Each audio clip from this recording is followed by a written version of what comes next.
Question number 34 मा हेरौँ। Prove that प्रमाणित गर्नुहोस् sin 2a minus sin a divide by 1 minus cos a plus cos 2a equals to tan a। अब यसमा हामी RHS लिन्छौँ। RHS इक्वल्स टु के छ त sin 2a minus sin a divide by 1 minus cos a plus cos 2a। त्यसै गरी अब cos 2a को फर्मुला के हो भन्दा 2 sin a cos a formula हो। त्यसै गरी cos 2a को फर्मुला के हो भन्दा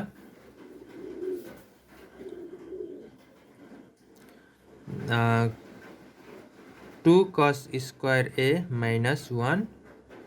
यसको अझै एउटा फर्मुला रहेको छ cos square a minus sin square a। अर्को फर्मुला के रहेको छ भन्दाखेरि 1 minus 2 sin square a। cos 2a को फर्मुला चाहिँ यो तीनटा फर्मुलाहरू रहेको छ। sin 2a को formula 2 sin a cos a रहेको छ। अब sin 2a मा हामी एउटै फर्मुला भएको कारणले हामी फर्मुला युज गरौँ 2 sin a cos a minus sin a divide by 1 minus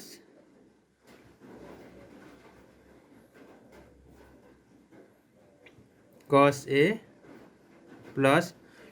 अब हेरौँ, अब हामी के विचार गरौँ भन्दाखेरि यहाँ cos 2a छ नि त। cos 2a को फर्मुला त तीनटा रहेको छ 1 2 3। यो तीनटामा कुन एप्लाई गर्ने त? अब त्यो चाहिँ प्रश्न अनुसार एप्लाई गर्नुपर्ने हुन्छ। जस्तो यहाँ के छ त +1 छ भनेपछि यो 1 लाई क्यान्सल गर्न कुन फर्मुला युज गर्नुपर्छ भनेपछि पक्कै पनि यो फर्मुला युज गर्नुपर्छ।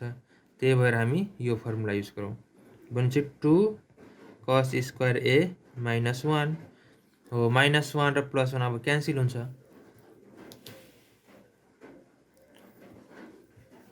त्यसै गरी यसमा अब के कमन हामीलाई आउँछ? के कमन आउँछ त sin a कमन आउँदा 2 cos a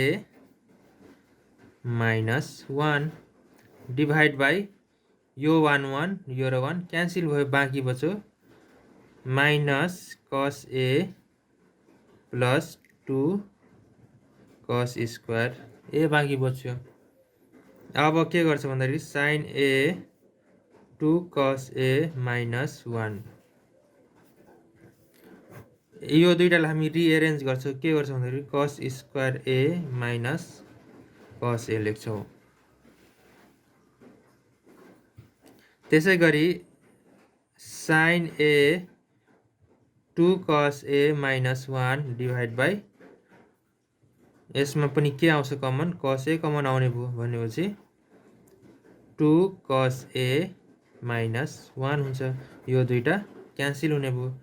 sin a divide by cos a बाँकी बच्यो। अब sin a divide by cos a भनेको के हो त tan a हो, किनभने tan theta equals to sin theta by cos theta हुन्छ।